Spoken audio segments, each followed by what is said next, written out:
Hey y'all, hey, this is Coffee with Friends, and I am raw to the bone. Happy hump day, y'all. Come on in, come on in.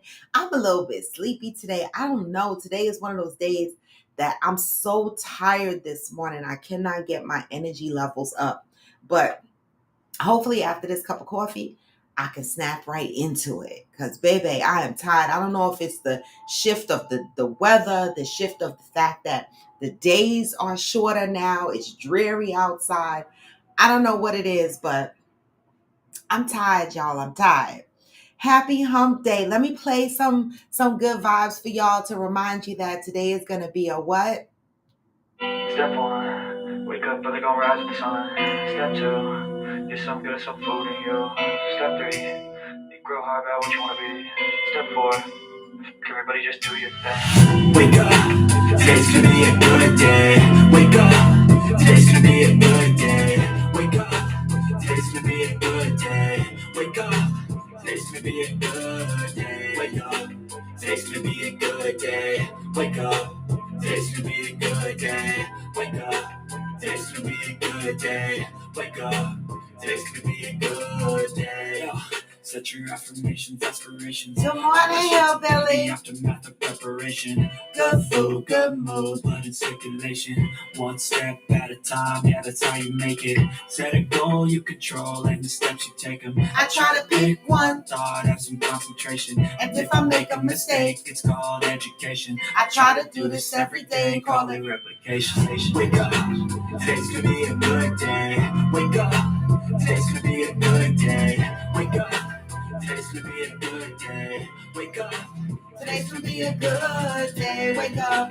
today's gonna be a good day. Huh? Wake up, today's gonna be a good day. Wake up, today's gonna be a good day. Wake up, Today's gonna be a good day. life ain't easy, yo. I think there's a reason, though.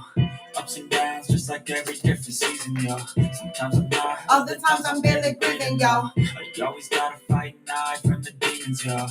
Negative thoughts will poison the ride. Head full of flaws, so here come the clouds. Don't ever stop unless I can swap all the bad for the good in my head when I'm lost. Yeah, so I'ma fake it till I make it. Positive thoughts are overtaken. I got patience, one day at a time. It's how you operate a cadence. So flow, you grow, you show yourself the foundation. Stay away from all the shit that causes temptation. I know that I like to do it cause it's sensation. I live my life in my head like a narration. Don't expect greatness through my best, man. I take it. Wake up. Today's gonna be a good day. Wake up. Today's gonna be a good day. Wake up. Today's gonna be a good day. Wake up. Today's gonna be a good day. Wake up. Today's gonna be a good day. Wake up. Today's gonna be a good day. Wake up. Today's gonna be a good day. Wake up. Today's gonna be a good day.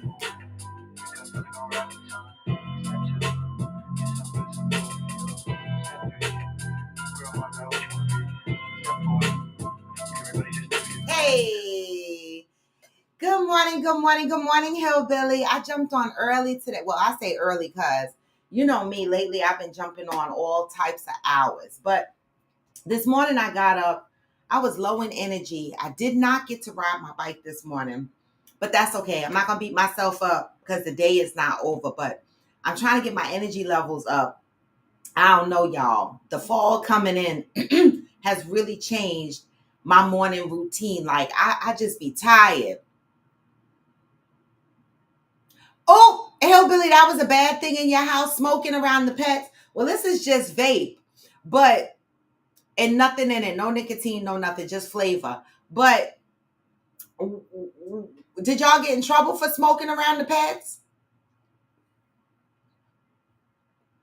You said the kids. The kids. And what were they smoking? I'm dead.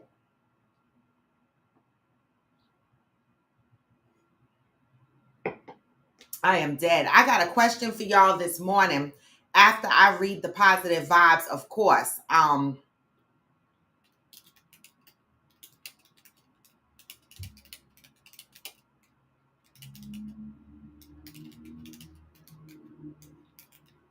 I got a question for you guys this morning. Hopefully other people will join because I want to know, because I couldn't answer this question myself.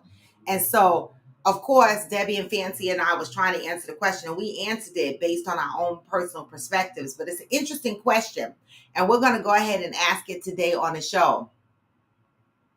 The kids are going to come home and find mom doing it. I'm dead. Exactly. Exactly. But what were they smoking? Cigarettes? What were they smoking? And when you say kids, how old were the kids? Hillbilly, that's funny. It's funny, but it's not funny. It's funny, but it's not funny.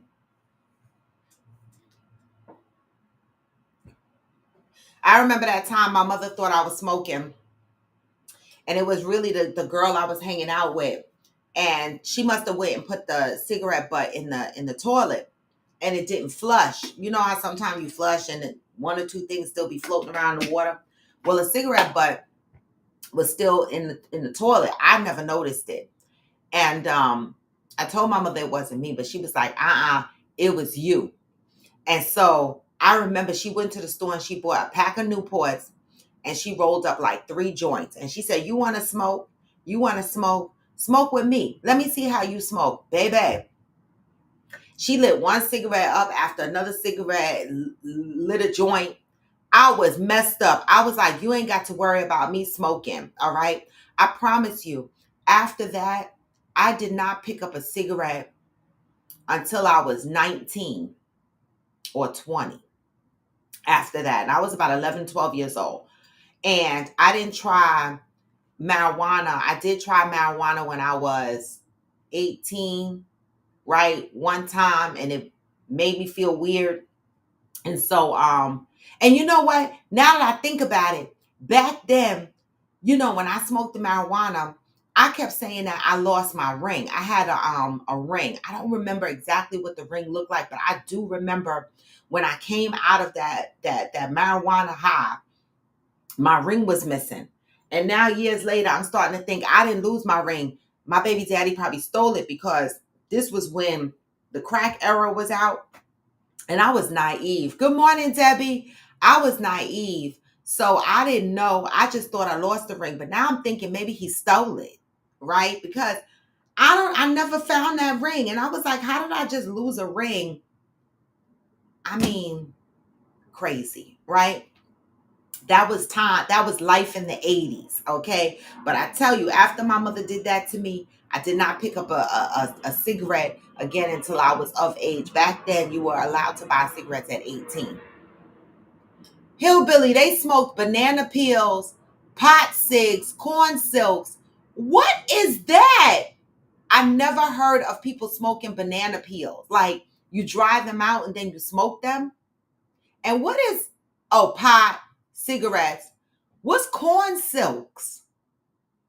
I'm dead, Hillbilly. What is corn silks, Debbie? Hillbilly said, because I was smoking my vape, and he said it reminds him of when the parents would come home and find the kids smoking around the pets. And I said, what do they smoke? He said they smoke banana peels, pot, cigarettes, corn silks, etc. What the hell is corn silk?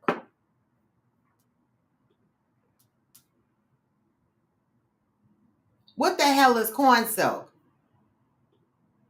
That's funny.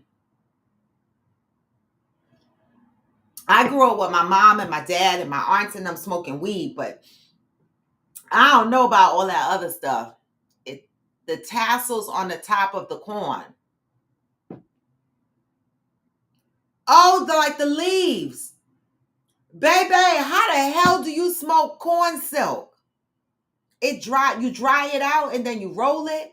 Oh God, Hillbilly. That's funny. Corn silk get you high? I guess that's a natural high. Cause how could that hurt you? I just learned something new. Right, Debbie? So y'all, this morning while we're waiting for other people to join, did y'all see that Diddy's 2 girls, the twins, supposedly put a message out on social media saying that the book that's circulating, their mother's book, Kim Porter's book that's circulating, is not really her book. That's what they're saying, right? Now, the commentary is funny around this, right? Because the kids supposedly posted that these stories that are going around supposedly from Kim Porter's book are not true about her parents. And they're asking that y'all allow them to grieve their mother or whatever the case may be. And I was reading through the comments and people was like, them fucking kids didn't write that.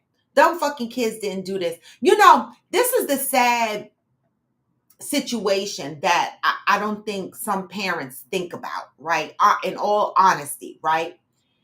When you have children, your responsibility expands beyond yourself. And so everything that you do in life, right? Everything that you do in life can ultimately impact your children, right? And we know that people in the world, society, can be mean, right? And the things that Diddy was doing, right? And other people, things that other people do they think about their children and the impact of how it's going to show up in their lives and on social media? See, a lot of people be like, oh, we didn't have this stuff back in the day. This didn't happen back in the day. That didn't happen back in the day. But I believe everything that's happening today happened back in the day. The only difference for me is that we have social media. And I say this all the time, and people look at me and go, I don't remember ever hearing about it. That's the key word. You don't remember ever hearing about it because we were buying the Chief newspaper to look for jobs. We were waiting for the daily newspaper, the Post, the New York Times. We were reading Times Magazine, okay, the Jet Magazine. We had to read printed materials to find out what's going on in the world. And I guarantee you that if they reported stuff like things that were happening in the Playboy Mansion and stuff like that, it was probably buried in the pages of the Daily News or the New York Times and all of that stuff, right? And so when people say none of this shit happened back in the day, or why didn't they get Hugh Hefner when he was doing it? That's because they didn't have social media, right? I feel like social media enhances, okay, our awareness as to what's going on in the world every day. And then we get stuck in this thing where we say, this stuff never happened back in the day. Okay. And I'm like, yes, the fuck it did. Yes, the fuck it did. Right? Perfect example. Good morning, Shirley. Exactly, Debbie. Perfect example. I was having a conversation with my mother and AG the other day, and we were talking about women being abused, right?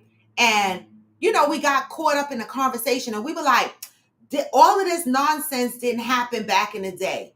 And I sat there and I said, why y'all think it didn't happen back in the day? The difference with back in the day is a lot of women, okay, stayed with their husbands. In my grandmother's days, they stayed with their husbands when their husbands cheated and had all kind of controversies and stuff like that. They were able to hide it, right? It was only maybe the people in your neighborhood or the people you knew that knew. But the information didn't expand broadly. And so people, were more shamed about being divorced than they were with staying with a husband that was abusive or a cheater. And so I don't think necessarily that the activities have changed. I just think the reach of the information has changed. And it makes us believe that these times are much harder than they were back in the day. Another key point, right? I'm jumping around. People are complaining about inflation prices, right? Oh, the gas prices are high. Bread costs $5. This is expensive. That's expensive. The president fucked up, right? And I'm like, let me think about this for a minute, because when I got my first apartment, right, in Queens at 16 years old, what was I paying? My first apartment, my first apartment was a basement apartment, and I want to say it was about $475 or $500 a month, right? And It was a 1-bedroom apartment in a private house. My second apartment, which was in a house on Springfield Boulevard across the street from my mother, another 1-bedroom apartment, that was $600. And so I just started thinking, and I was like, well, today you get a 1-bedroom apartment, and 1-bedroom apartments are $2,000 and up. I asked my mother, I said, Ma, how much did you pay for bread when you were growing up? She said 5 cents. And I said to myself, okay, in all of my years, right, I have never heard people say the president is the reason why the inflation prices have increased. Your mama used to pay, well, my mama used to pay 5 cents for bread. Now we pay $5 for bread. Aren't these increases natural order? Why do people think that we're paying the same price for these stuff as what their mamas paid when they were young? Things are going to increase as time goes by. Now, yes, it's extremely high now, but inflation has always been here. I be confused, right? I really be confused. The media is propaganda, and it is. And it is. But I don't think a lot of things have changed other than the fact that the information is circulating around. Because if things have changed and this shit is new, then why are these women coming out accusing these men for sexual assault that happened 20 plus years ago, 30 plus years ago? Obviously, this shit was happening back then, but times were different, but the shit was still happening. Right? So when I read stuff like Diddy and people be like, why didn't they do this to this person, to that person? Baby, people are always worried about how the other person get away. Whether somebody else gets away with a crime does not mean that the person that got caught for that crime does not deserve to suffer. Okay? So whoever got away with the crime, they were lucky. Right? It doesn't mean because Hugh Hefner didn't do time that Puffy shouldn't do time. Media is different. The information circulating is different. How they get information, how they surveil you is different, meaning using surveillance is different. So technology has changed the way we navigate, which might make it seem that some of these activities are new. I don't know. That's just my opinion. Only the pot got you high. We were dumb. I think it's cute though, Hillbilly. Imagine me coming home and finding the kids smoking corn husk. I'll be like, what? How? How do you smoke corn husk? That to me is very creative. Good morning, Valerie. Good morning. Happy hump day, y'all. Happy hump day.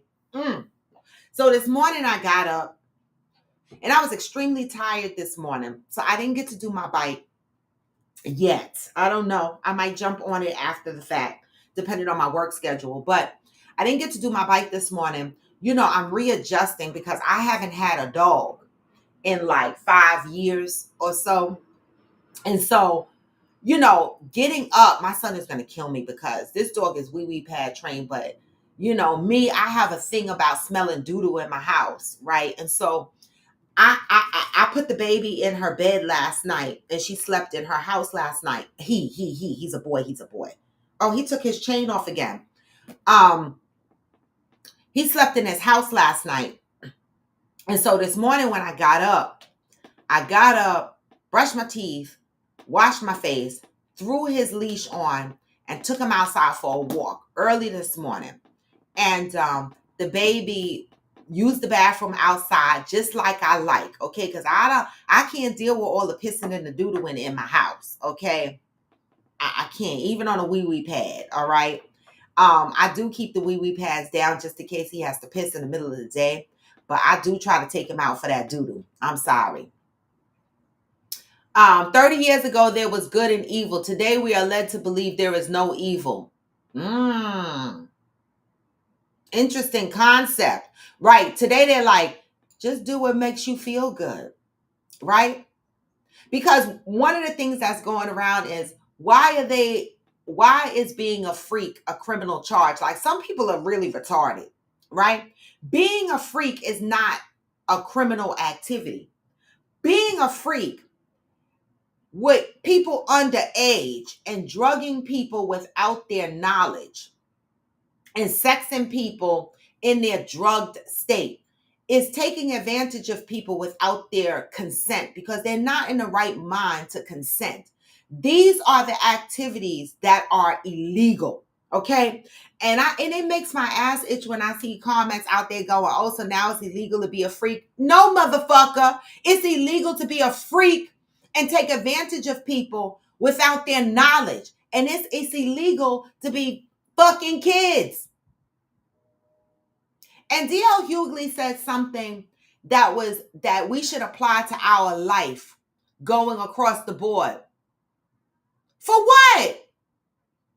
Why'd you have to go to HR?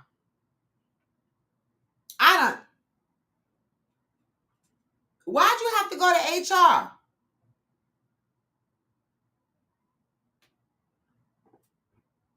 What the fuck done happened? So D.L. Hughley, while Val is telling us what happened, and this applies to all of our lives, he said, if you were present, and I'm paraphrasing because I don't remember the whole, oh wait, let me see, I got it in my phone.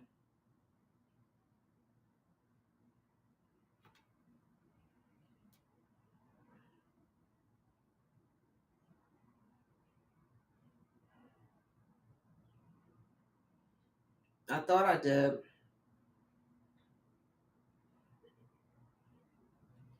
Oh, wait. Let me see. Oh, okay. Here it is. Good morning, Johnny Leon Hill. D.L. Hughley said, if you are telling a story about something you knew and you didn't do anything about it, you are not a witness. You are an accomplice.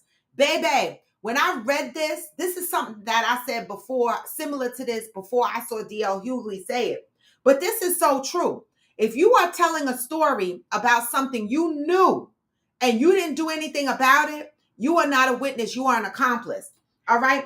That should apply to all of our lives. That means that if you are present, see, to me, industry parties, a lot of the people in the industry are going to go to the party. So I don't feel that everybody that showed up to Diddy's parties was guilty necessarily. But then the second point is, if you were at Diddy's party and you saw Justin Bieber or anyone else in there that was underage and they were indulging in alcohol and drugs, and you were at the party partying with these said underage people, then as D.L. Hughley said, you are not a witness. You are an accomplice because you did nothing about it. You said nothing about it, right? And so a lot of people are going to be claiming their innocence. But were you in the room?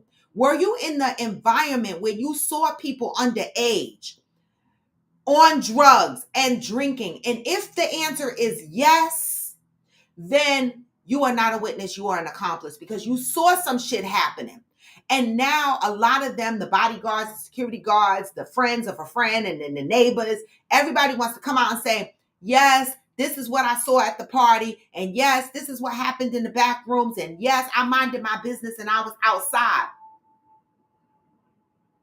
Minding your business would mean completely leaving the property and never going back to a party if you didn't agree with what was going on.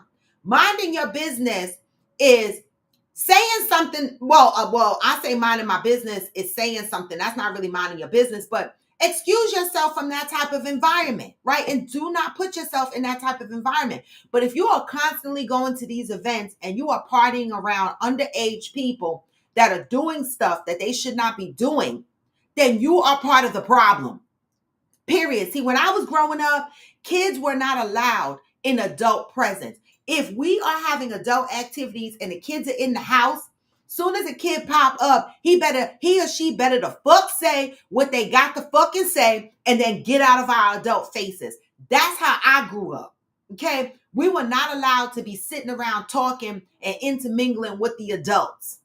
Period. So as D.L. Hughley said, you are not a witness, you are an accomplice. And this is not just for celebrity status. This is for us too. So as you navigate in your life and you are around people that are doing fucked up shit, okay? And you say to them, listen, I don't agree with this or whatever. And they be like, fuck you. Then it becomes your responsibility to remove yourself from that situation. Period. But see, people sell their soul for money and power. And so don't find yourself, or none of us, as everyday individuals in this situation where you think you a witness when you were an accomplice. Okay? I'm just saying, that's a message. Okay? If you see something you don't like, speak on it and remove yourself from the environment. Okay, so Valerie, what did you have to go to HR for? They have a pilot program in the work desk side support. So 2 facilitators are LGBT females. One has a beard on hormones. One has a beard and is on hormones. The other one is femme, who when I started had a different name. So she changed her name. I had no idea. So this whole time while in the program, I'm calling her the old name. She went to HR and told that I'm not calling her by her current name. What? Wait a minute. So there's a transgender at your job that is in the process of transitioning from a female to a man because you said one has a beard, right? And obviously this person changed their name to match the gender that they are transitioning into, right? You didn't know what their new name was. So you're calling them by their old name and they reported you to HR. Now, the first question I would have if I was an HR person, see, we need Theo on here.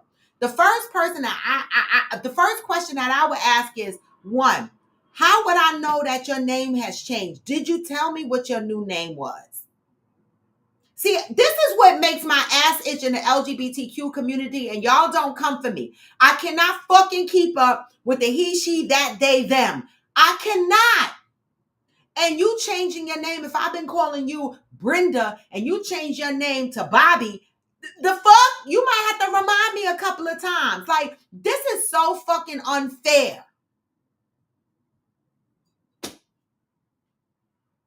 How are you supposed to know? Exactly, Hillbilly. Exactly, Hillbilly. I agree with this statement. If 5 cops pull you over and 1 beats you, you have 5 dirty cops. Yes, indeed. That applies to the statement of you are not a witness, you are an accomplice. Right on. Okay? If you stand by and you watch something happen that is not right and you do nothing about it, you just as guilty. Okay, so let me see. Val, this is crazy. Val said, so I asked, was it a memo or email that she wanted to be called a new name? Because I didn't know. The manager told me it's called dead naming, like saying your name dead. You're dead to me. What? Wait a minute. The manager told me it's called dead naming, like saying you're dead to me. What?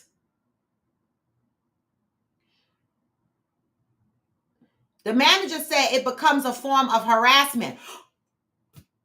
How is it harassment if you didn't know?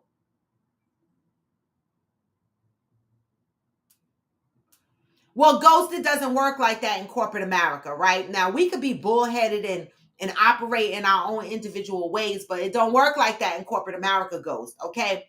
And so if someone is transgender and they are navigating as a female when they used to be a male, right? there needs to be a level of awareness so that people know what this new person's name is, right? And we are supposed to respect that and call them whatever their name is. So goes from a corporate ethical perspective.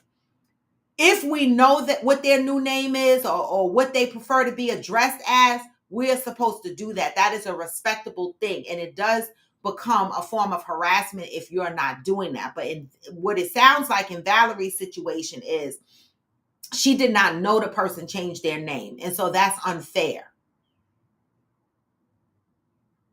Her name was changed on all paperwork and in the system. Okay. Thank you, Georgie. Good morning. Yes, hit the thumbs up, y'all. Shirley said, that's crazy. Was it something that was a constant after she was told?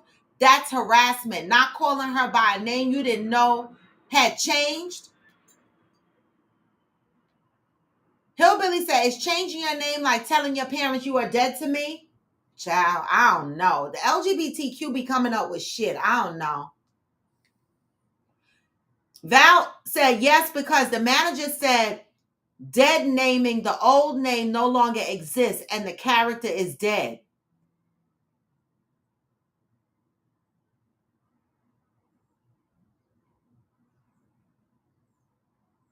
Ghost, no. Ghost, it don't work like that. See, you that wouldn't work. You would be butting heads against HR in corporate America, Ghost. You can have your personal opinion, but when you work in companies, okay, you have to have a level of respect. It doesn't matter whether you agree with the person changing from a boy to a girl or vice versa. It's not about your personal stand on a position. It's about respect, okay? And if you want to work in corporate America, you will abide by these rules, or you will find another job that allows you to do what you want to do, Ghost, okay? But in corporate America, there are ethical guidelines that you have to follow, okay? The only unfortunate thing here for Valerie, in my opinion, is that whether it's a fact or not, Ghost, you still have to respect people. I'm going to disagree with you 1000%. I've been in corporate America for 30 plus years. It don't work like that. It don't matter how you phrase it, how you rewrite it, what your opinion is on the matter. It don't matter. We got ethical guideline workbooks that tell us what is allowed. And we take mandatory classes every fucking year, the same mandatory classes to remind us that we have to have a level of respect for the employees here, or we don't have to work here. That is our choice. Okay. We don't have to work here. So that is how corporate America works. Now you could go home and be like, fuck that motherfucker. I know him as Bill, fuck calling him Brenda. But when you're in that corporate office, if you want your fucking paycheck, you're going to follow the guidelines. Okay. Again, the only unfortunate thing here is that Valerie was not aware that the person's name changed. Georgie said, that's how I feel and act about my former married names, especially when people call me about her. Like, who even is she? So I'm like, oh my God, I didn't know. She could have pulled me to the side and I would have apologized. I said I have nothing against the LGBTQIA. I have gay friends, etc. That ain't gonna work, Val. I have gay friends. That's like a white person saying I have black friends, right? When we say that, it brings emphasis, right? To the fact that you're including them in your friendship circles, right? I agree, Johnny. I agree. There should be an adjustment period, the same as if someone got married. I agree with that. Now, when I changed my name from Johnston to White, because my maiden name is Johnston, my married last name is White, but I kept my married last name. And when I changed my name from Johnston to White, people were still calling me Johnston at work, Robin Johnson. And it took a while before they caught on that my name was White. Okay. That was after many emails and, of them seeing my name, Robin White. It took time for people to know me as Robin White. And so this is a very unfortunate situation. And I'm just saying, this is very unfortunate. So Val, hopefully nothing comes out of this from HR because you didn't know. And so I don't know how they can hold this against you. I really, really don't.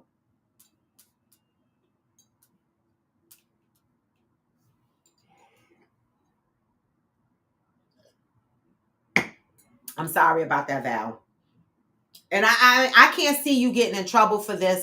They're probably just going to speak to you about it and get your side of the story. And once you tell them you honestly didn't know and you'll apologize to the coworker, it'll probably be squashed. Okay. But they have to respond to a human resource complaint. Damn, I wish Theo was on here. Let me ping her real quick.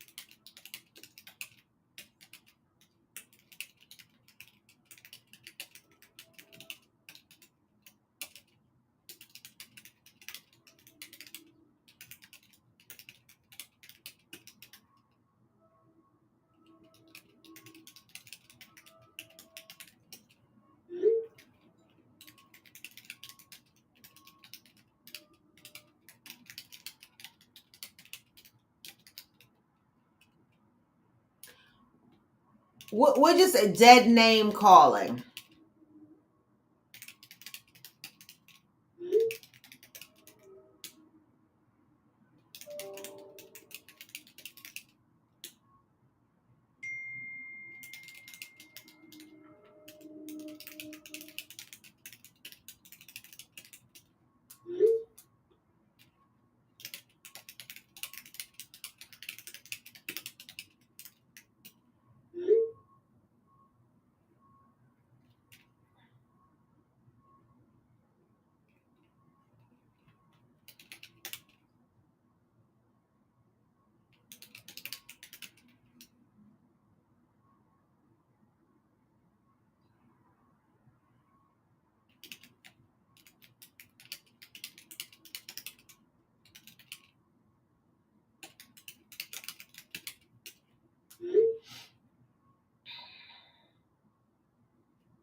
Do I have to believe in magic? Oh, wait.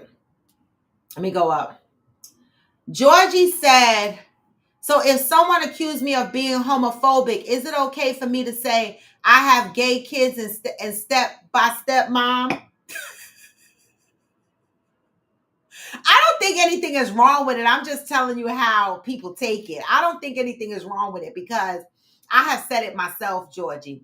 Valerie said, but you know the saying how white people used to say, I'm not racist because I have black friends. And black people used to get annoyed by that. Like, what the fuck does that mean? You have black friends. That don't mean you're not racist. So I'm just saying, put that same energy when you be like, I got gay friends or I got this, I got that. I'm just saying. Val said, my job is very diverse, gay, queens, queers, all sorts of people on walk-ins, etc. They hire everyone. They do not discriminate. On my job too. Last week or 2 weeks ago, they had it was bisexual week. I was like, when the hell did we have a bisexual week? I call AG because AG and I work at the same company. And I said, AG, did you know we were celebrating bisexual week? We celebrate everything on our job.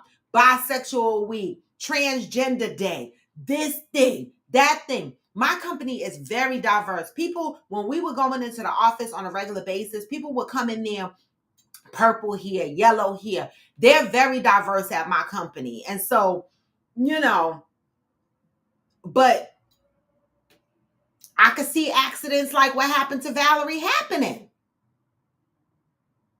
Hillbilly said, do I have to pretend white people are black and black people are white? Yup. And believe in magic. All that hillbilly. Georgie said, when I remember I called my daughter Freddie, her, they, them name. My only beef with that is her middle name is Charlize. Why you couldn't be Charlie? Just kidding. I'm dead. Valerie said, well, it's a done deal now. The manager spoke to me and I guess that's it. So now I'm just not even going to say anything to them. I'm always so polite, professional, and courteous to everyone. What's her new name? What was the name you were calling her, and what is her new name? Val said, I purposely chose the right words when speaking or talking to people at work. I'm a professional. I've been recognized for my professionalism at work. I know you are. I know you are. That's why I'm even shocked this happened. And I know you as a person, like you are not biased or prejudiced against sexuality. And so that's why this whole thing is shocking me. Hillbilly said, my gay uncle is rolling around in his grave. I remember that time one of my friends called me and was like, I see your uncle. They called him my uncle, but he was really my cousin. But since he was so much older than me, we called him Uncle Sonny. I remember someone said, oh, I see your Uncle Sonny walking down the street with his pocketbook. Now, my uncle was about 7 feet tall. I'm not lying, okay? And real high yellow with a little afro. And growing up, I didn't know he was gay because he had kids. He was married at one point. He had kids. But I kept saying, something not right. Like, I don't know. Like, when I was born and came into knowing, he was already divorced. But I know that he was married and had kids because I see my cousins, right? My friend was like, I see your uncle walking up and down the street in the Bronx with his pocketbook on. I was like, leave my uncle alone. Okay? He didn't give a fuck. And that was years ago.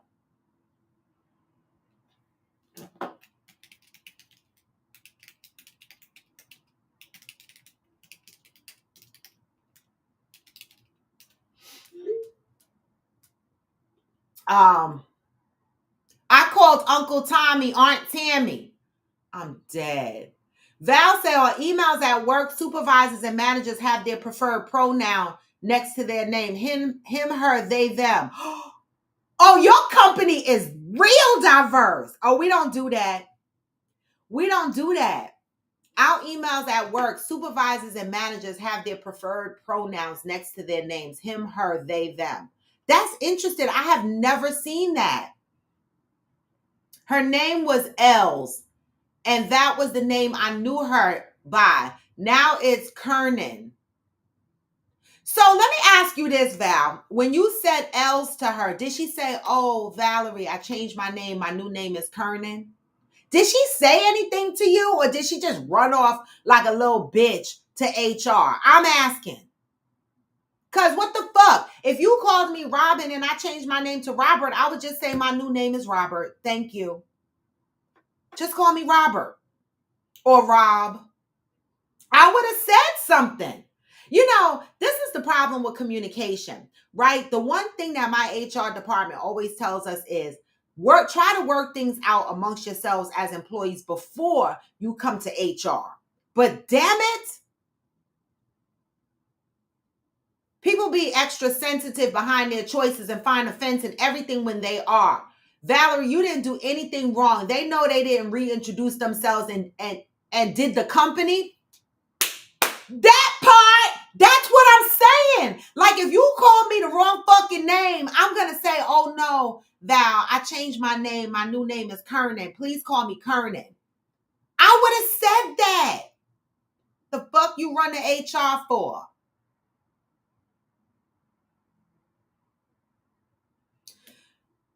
Okay, Val, now that's for daycare centers. You say your job has pajama day? I think pajama day is disgusting. I don't want to see people in pajamas. Your job does pajama day? I thought they only did that in school. Valerie, grown folks be coming to work in pajamas. I'm fucking dead. That's why our cable be out. Because they must be having pajama parties and shit over here too. Because the fuck? Hillbilly say, if your identity is all about what you do with your private parts, you are a sad individual. Hillbilly, can you say that for the motherfuckers in the back?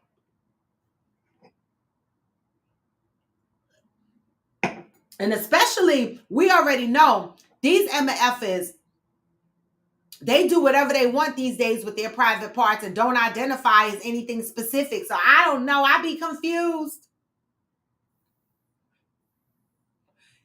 Yes, Georgie. Change from a woman to a man, transgender. Val said she claims I was corrected once. Right communication is everything. All she had to say was, please call me Kernan. Oh, she said she corrected you? The fuck? Correct me again, bitch. If I've been calling you L's for a year or two or whatever, just remind me. You see, that's what irritates my soul. Georgie said they ran the HR because they think people don't like their decision. So when she used their old name, she caught offense and thought she was nipping some imaginary shit in the butt. Well, Georgie, they have a name for it. What is it again, Valerie? Dead name calling?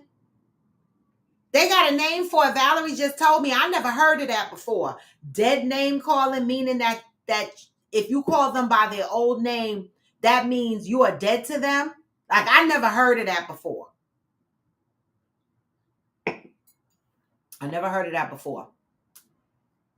But baby, thanks for sharing that shit. We're going to get into the positive read because Valerie, I'm glad that is over. But you know what? I would have a bad taste in my mouth with this Kernan person. I really, really would.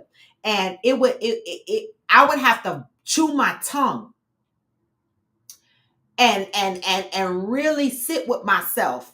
Because when I saw the person, I would be like, really? You had to go to HR to tell them about me making a mistake about your name? Like, all you had to do was correct me. Like, I didn't mean no harm. Like, was that necessary? Like, I know me. I wouldn't have been able to just sit with that shit. I would have been chewing my fucking tongue. Okay? It's called dead naming. There you go, Georgie. It's called dead naming. I'm going to have to look that up. I'm going to have to look that up. Because, baby, I call people by their wrong names all the time. Not specifically based on gender, just because I fucking forget. Wow. Jesus didn't change his name after dying. Praise Bob. Hillbilly.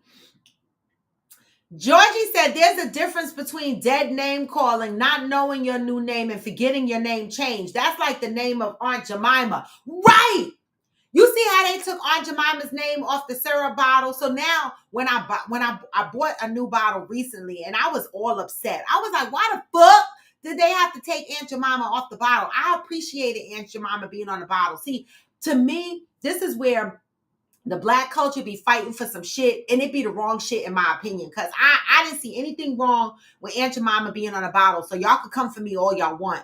But now when I buy it, I'm like, what the fuck is this? What is this? It don't look the same to me anymore because I got so used to seeing Aunt Jemima on the bottle. And I still call it Aunt Jemima. Get the Aunt Jemima syrup out the thing, even though it's called some other name.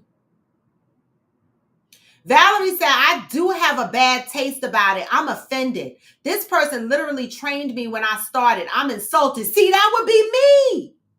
That would be me. Like, I would be salty. Like, right off the bike, sweaty, salty. Like, lick me. I am salty. I would be so fucking mad. The next time I see the person, they might have me in HR again because I'll be like, was that necessary? But then you don't want to fall under the guise of retaliation, right? Because you got to be careful when you approach someone that went to HR, because then there's the ethical code of retaliation. You don't want the person to misunderstand why you approach them, right? Because if they misunderstand your approach, they can take it as you are retaliating against them for going to HR. And that's a whole nother offense. And so that's why I would be chewing my fucking tongue, because I know I will be 5 seconds from hitting HR a second time. So we got to be careful how we approach someone that went to HR and reported us. We got to be careful. See, that's the thing. Johnny said, my family calls me Leon and professionally everyone calls me Johnny. I get confused about hearing my own name. People can be too sensitive. Right. Right.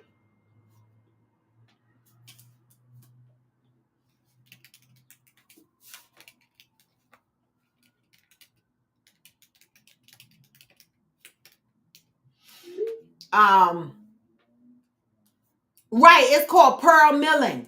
That's what the fuck it is. I don't like it. Georgia said it probably took forever to send someone to the store to get the right pancake mix. Listen, Georgie, true story. I was in the grocery store and I wanted to buy a pancake mix, right? And I stood there and I was like, this pearl milling is really bothering me. And I didn't see Hungry Jack or all the other brands. I did see Bisquick. I said, I'm looking in the pancake section and I'm like, where is the shit that I grew up with? What's all this new shit? I don't want it. I don't want it. I didn't buy pancake mix, but I did buy the syrup because I have waffles. But I was like, right, it's Aunt Jemima. I still be like, get the Aunt Jemima syrup out the cabinet and it say something else. All arguing with someone because they telling you ain't no such thing. Right, because you like, Aunt Jemima? And they looking at pearl milling. Oh, the program is over Thursday. Okay. Yeah, don't say anything, Valerie. Chew your tongue, because, baby, the way this person ran to HR, if you go to the person, you say something, they might run back to HR and say that you are retaliating. And you don't want that. It ain't worth it. Johnny said there is a man dressed like a woman going to a restaurant and gets offended when the servers call him sir.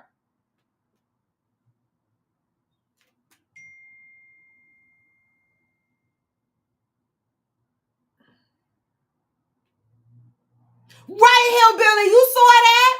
Land of Lakes Butter. They got rid of the Indian and kept the land.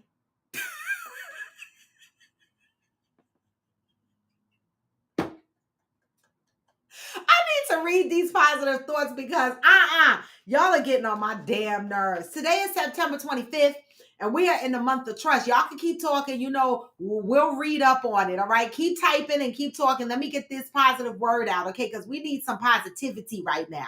September 25th, and we are in the month of trust. And today we're talking about, are you living in the present moment? Are you living in the present moment? I experience and express the power of trust because I am living in the present moment. Do not allow yesterday's garbage to influence your experience today. Valerie. Do not allow yesterday's garbage to influence your experience today. Great message, right? Do not allow your fears about tomorrow's garbage to steal the goodness that is available to you right now. Each time you fall into a past or jump into the future, you miss what's going on right now. Right now, you have the opportunity to create a fresh new start.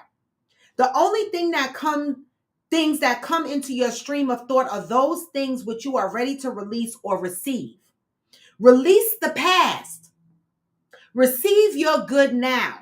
Trust that when you reach tomorrow, there will be nothing but good waiting for you.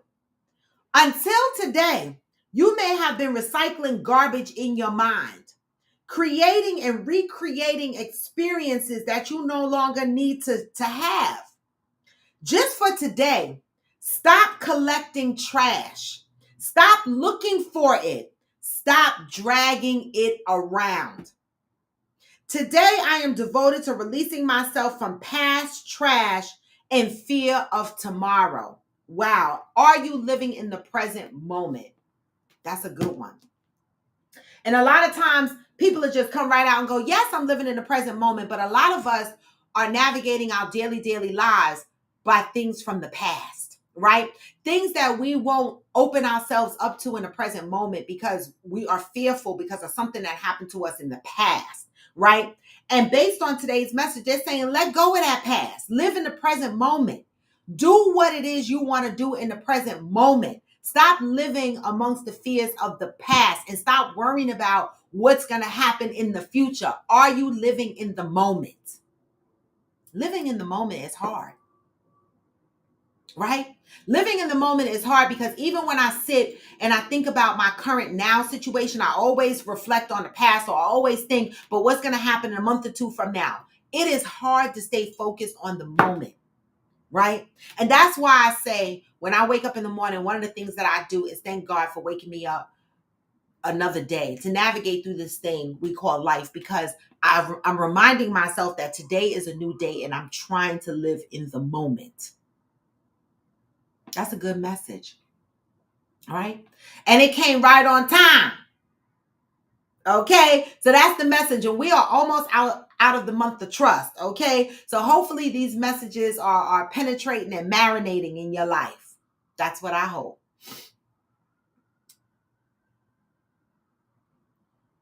Well, he presented in clothing as a lady. Right, but do we automatically assume that just because you're dressed in women clothing that we should call you miss or ma'am?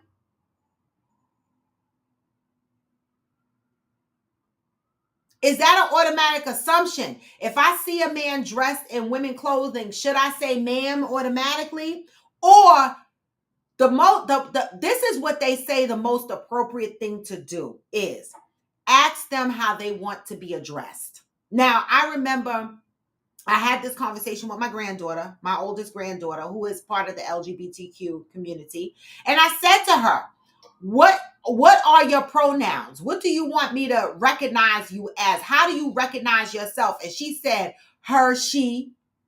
And I said, okay, I just wanted to make sure, because baby, people get offended.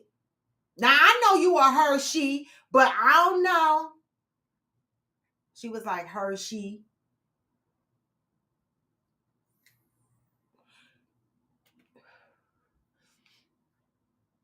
My wife got 2 new tattoos, a turkey and a Christmas tree, one on each inner thigh. Says she was tired of me saying I had nothing to eat between Thanksgiving and Christmas.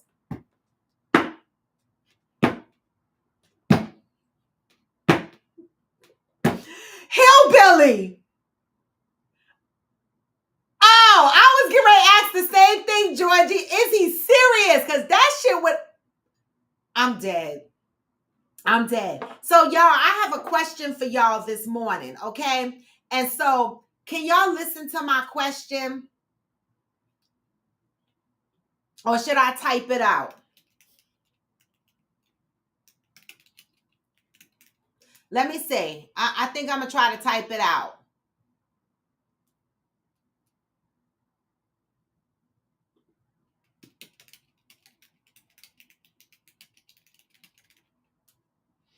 Give me 1 second.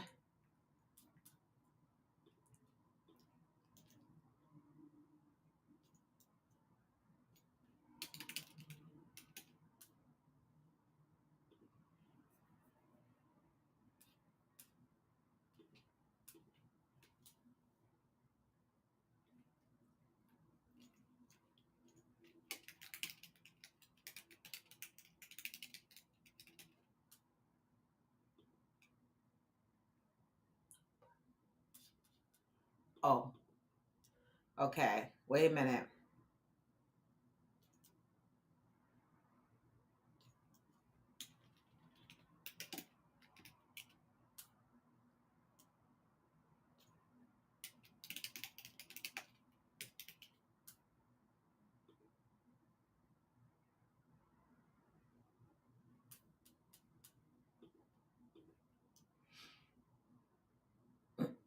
One second.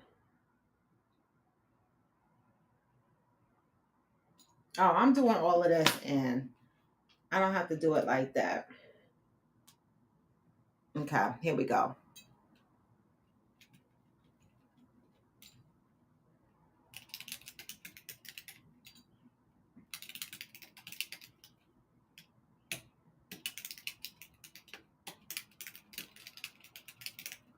Okay, here you go.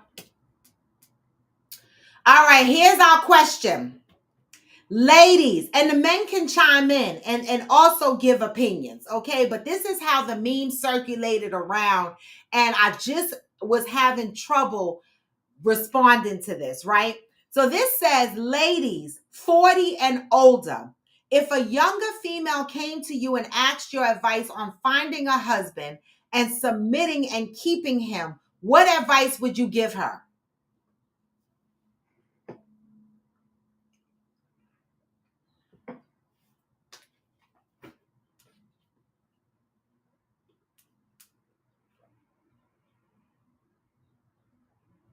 Exactly, Hillbilly. I don't know about the day because that's more than one person. You're right. Ladies 40 and older, if a younger female came to you and asked your advice on finding a husband and submitting and keeping him, what advice would you give her?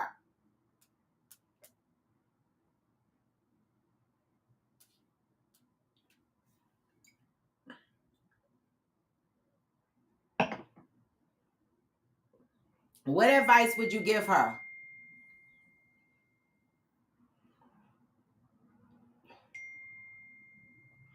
Theo was responding to the HR. You know, I had to text Theo. She's in a meeting at work. I had to text Theo, who is our HR executive, and ask her. And she's texting me a bunch of stuff. So, Val, I'll send it to you. I'll read to y'all what she said also. I'm waiting for y'all to answer this question. Ladies 40 and older, if a younger female came to you and asked your advice on finding a husband and submitting and keeping him, what advice would you give her? I'm not going to give my opinion yet, because y'all going to think I'm ratchet when I give mine. Okay, Kiss the Boys came in the room first. I would tell her to consider how much of herself she is giving in return for dick and the responsibility of the house, the children, and all the decisions if he isn't one to step up, balancing that with work and children. Also doing that alone if he isn't helping with that.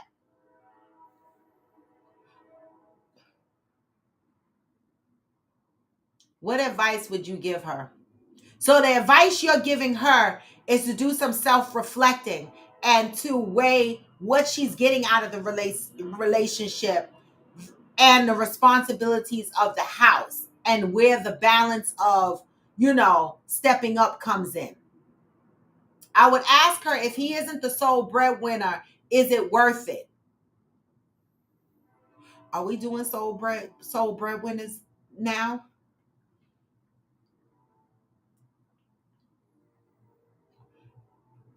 Is it worth it?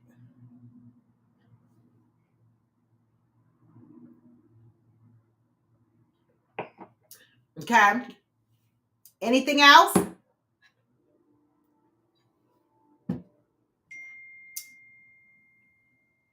Val said, I tell her to make sure you get you a man that is medium ugly and feels the same way about you as you do him. Someone that you can speak life into and has faith in God. Also, make sure he is a provider. Come on, advice. You and Georgie stepped into the room. Thank you, Val and Georgie. Anybody else? I need the men to chime in and let us know what your expectations are and how a woman is able to keep you. Right? What are the expectations you have from your woman that causes you to decide this is the one I want to keep? That's for the men.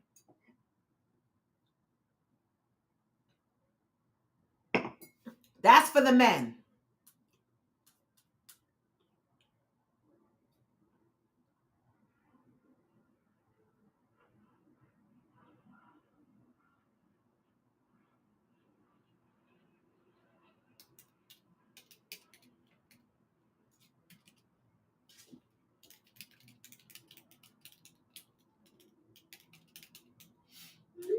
Okay, Debbie stepped into the room. Debbie said, I tell her to be confident in herself and in her own skin alone before adding anyone to the equation. Great advice. Know yourself.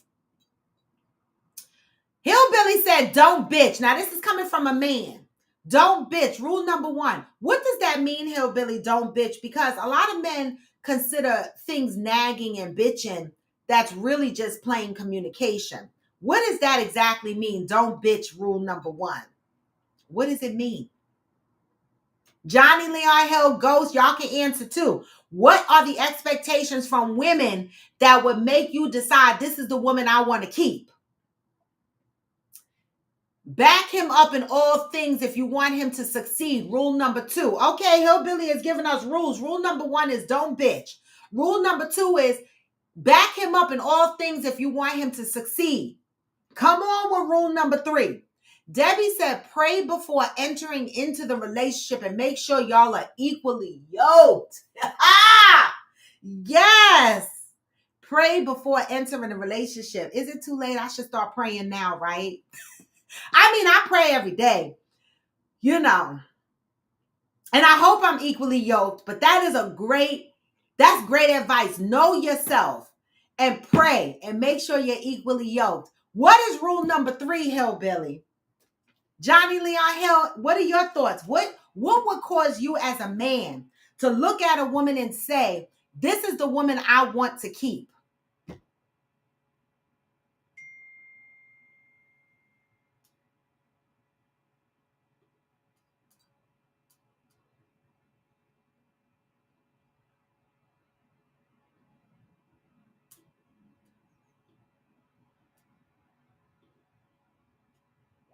Okay, Theo gave some great advice on the HR thing, and I think this is how Valerie's job handled it based on what Valerie said. Theo said HR needs to investigate the complaint, so this should just be a meeting for them to ask Val some questions. If handled appropriately, they should ask Val if the girl or anyone ever communicated that her name changed, or if Val was aware that her name changed. They need to be able to respond to the complaint to say it was founded or unfounded. Then she said, when I told her that HR did that, she said there should not have been any disciplinary action. This just should have been treated as an educational opportunity, and they should review their practice policy related to how this type of information is communicated. Amen. How do you communicate this information across the board? That's a good one. Thank you, Theo. She's in a meeting, so she responded via text. I love that. All right, let's see what y'all are talking about. Georgie said equally yoked financially, mentally, emotionally, socially. Hillbilly said rule number three, communicate and develop a plan for your life so you always know where you are headed.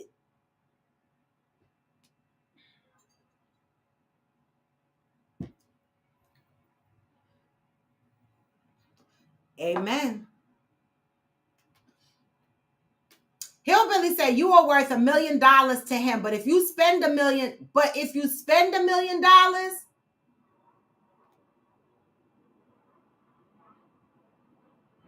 you know, this was a hard question for me, right? Because right away I was like, cooking and cleaning and giving up pussy don't guarantee keeping a man. We know that, right? You could be the nicest looking person. You could be a freak of the week.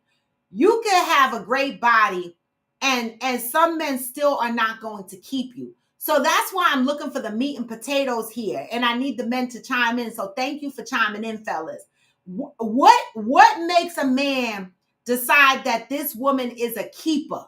Okay, and women, how do you identify if this man is a keeper? How do you find that man? How do you keep that man? Right? How do you submit to that man in ways that he appreciates, right? And every man is going to be different expectations.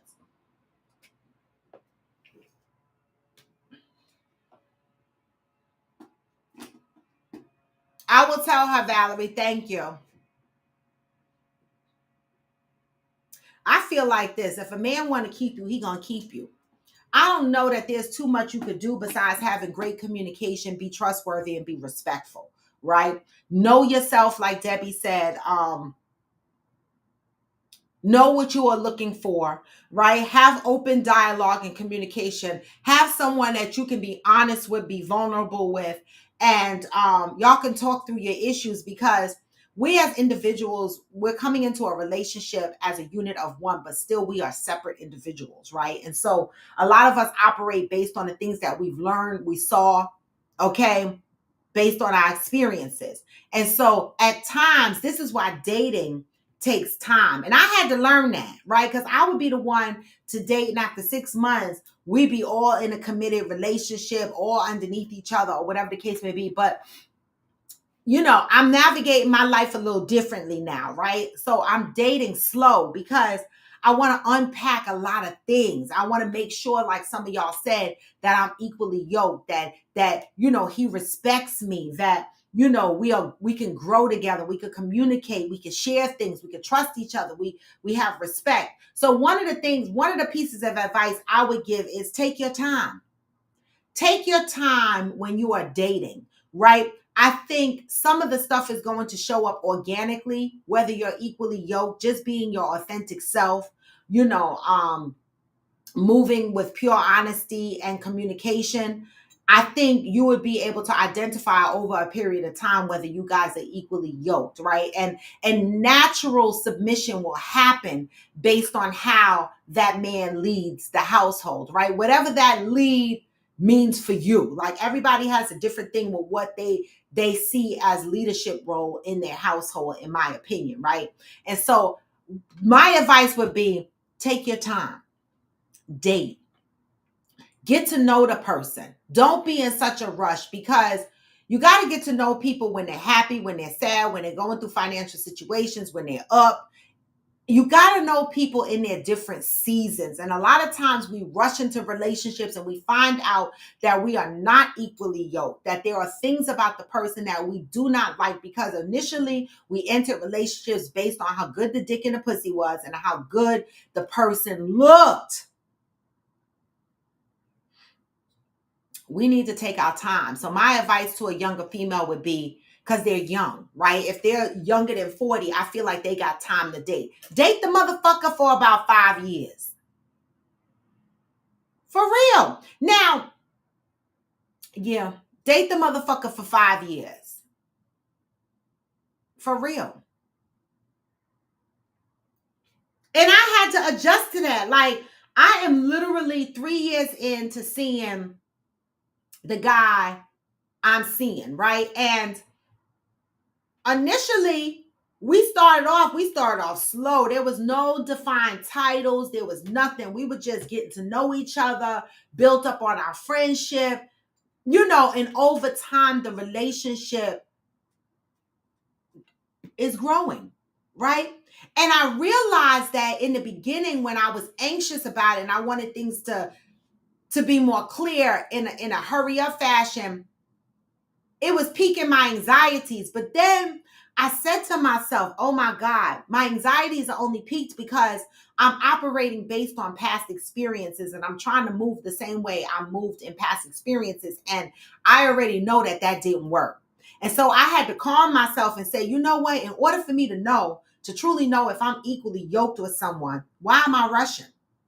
Right? Take my time. If that person is meant for me, then that person will still be here the next year and the next year and the next year. And we will be growing together, and I would get to know that person to know if they're equally yoked. And at the same time, being my authentic self, letting them see me in all of my seasons as I see them in all of their seasons, and then determining whether this is the person I want to spend the rest of my life with. I think submission looks different for every relationship, right? And you will submit based on the dynamics of your relationship. That would be my advice. That would be my advice, okay? Take your motherfucking time. This is not a race.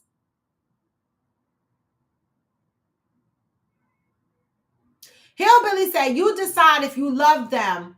You won't always be in love with them. It's always your decision, no matter how hard or easy that decision is. Mm-hmm. That's true. Mm-hmm. That's true. That is true. It's always a decision. It's always a decision. So that was the question I wanted to bring to the platform today, because that was a really good question. And again, Debbie Fancy and I was circulating around trying to figure out what the fuck. And Fancy was like, listen, the motherfucker gotta want to keep you to keep you. Nothing keeps these motherfuckers unless they want to be kept. Like Hillbilly said, it's a choice, right? You got to pick a person that chooses you just like you choose them. Because everything is not going to be perfect up front. That's why I say take your time so that y'all can get to know each other. I had to learn that. I had to learn that. Everything don't have to be a race, right? It don't.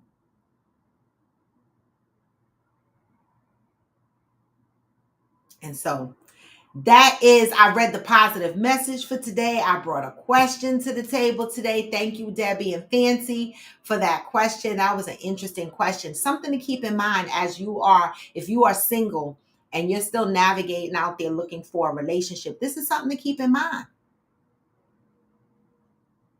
Something to keep in mind. I don't think I'm a nagger. I'm definitely not a nagger. You know, I say what the fuck I have to say, and that's it. If you don't respond to it or whatever, then it's going to be an argument. It's not going to be a nag. The fuck?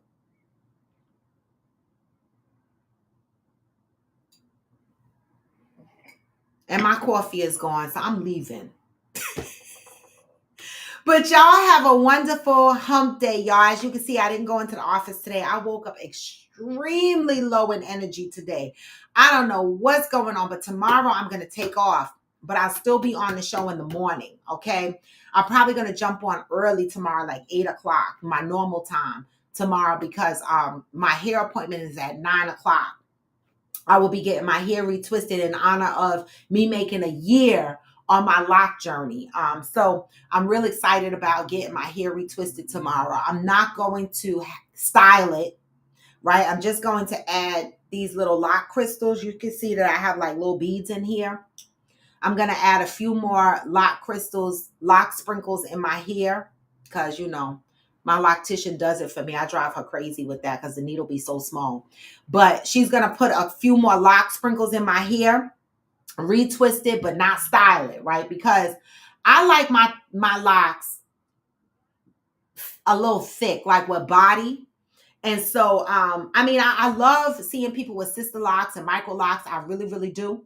But I like my locks to be healthy. So I'm really happy with the size of my locks. And the one thing with people with locks, if they want their locks to be full, then the less styles you get, because 2-strand twists and barrel twists and all that stuff thins out your locks. They don't have air to breathe. They're constantly restricted, so they come out thin.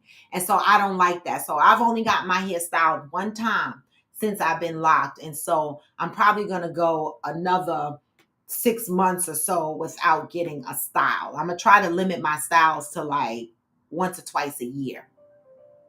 Thank you, Valerie. Thank you. I mean, nobody told me that my hair was going to be the same length a year later. I went through so much shrinkage when I started these locks, and they first 2-strand twisted my hair to start the locks. Well, actually, I didn't get 2-strand twists. I'm lying. I got Insta locks. When they first started, my hair was hanging longer than this. But as your hair, I have heavy shrinkage in my hair. You can never tell how long my hair is. My hair shrunk the fuck up. Nobody fucking told me that. I could have sworn that by September, my year point, my locks would be on my shoulders. Where they at? Where they at, y'all? This is definitely a journey. All you got to say is contract. I know that's right, Cheryl. Enjoy the rest of your days. Thank you, Cheryl. Hillbilly, would you enter into a 1.5 or 1, 5, or 10-year marriage contract? Yeah. Like I see posts out there and stuff that say marriage should have an expiration date, like when you have to renew your marriage license. I agree with that. It's risky because after the 5 years or 1 year or 10 years, what if one person wants to stay married and the other person doesn't? See, that's the risk in that. But I don't think that's a bad idea. It gives people an option to stay or not, right? I don't think that's a bad idea. What do y'all think about having a marriage contract instead of you getting married and just being married until you get a divorce? A marriage with an expiration date. How do y'all feel about that?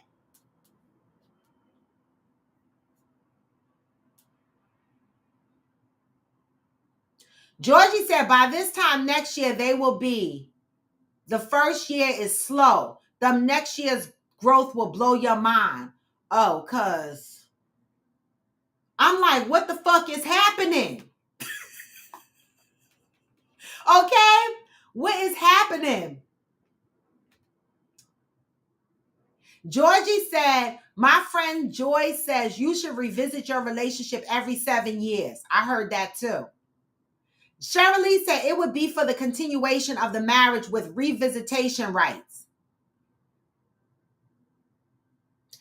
I don't know if I disagree with that.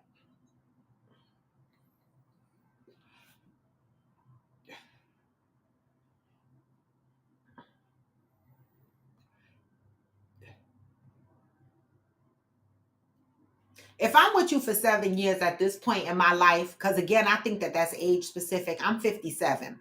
And so, listen, I feel like this. In my current, he would have to do some real fucked up shit for me to be like, nah, I'm not going to be with you. Right? He would have to disrespect me, like, because I'm going to work through all the little shit. I am. I'm going to do my best to work through all the little shit. But if you do something that's on my list, then that would be troublesome for me in a relationship. But for me at my age, I mean, I guess this is why I'm moving slow, because the next motherfucker I go into contract with, we going to be in contract forever. Because I'm forever.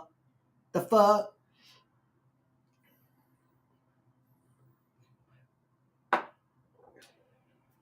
But that's a good question, Hellbilly. Nothing lasts forever. What makes love the exception? That's a great question. Nothing lasts forever. What makes love the exception? When I'm trying to hang up, y'all come out with these questions. That's a good one. Nothing lasts forever. What makes love an exception? Hillbilly said, at first, marriages get a 1 year, then a 5 can be had, then a 10, then a lifetime, but a contract must be fulfilled. I love that, actually. You start out with a 1 year, and then you renew for the 5 year, and then the 10 year. I like that. If you make it through all of that, then you've been together 16 years. I like it. I like it. What makes love the exception? Nothing lasts forever. What makes love the exception? Wow, that's a good question. I figured it was song lyrics because you put the music notes up there. And Cheryl Lee said, nothing is constant but change. I guess love makes the difference, because if you love someone, then you're more willing to evolve and change. I don't know. That's a great fucking question to marinate on. Thank you for the song lyrics, all right? But I'm going to send y'all out with my own song lyrics. It's like I say, always move in peace and love, and know that, you know, this thing we call life, you will come through the darkness and into the light. Just have faith. Put all your trust in that faith box, all right? Fill it up with all that trust and navigate on a day-to-day basis, knowing that whatever you're going through, you will come up from under it, all right? And so I'm going to remind y'all of that with the lyrics, to remind you that even when you feel low, you can still go. Even when you feel slow, you can still go. Even when there's no hope, you can still go. I never answer to no, man, I still go. And I don't. This is Coffee with Friends, and I am Royalty B-Bone. Come back tomorrow, y'all. Happy Wednesday. Be safe, move with peace and blessings, and get this message. Hustle hard, hustle every single day. I'll be making moves till I'm buried in my grave. Oh, shoot, Hellbilly. All right, we can talk about that.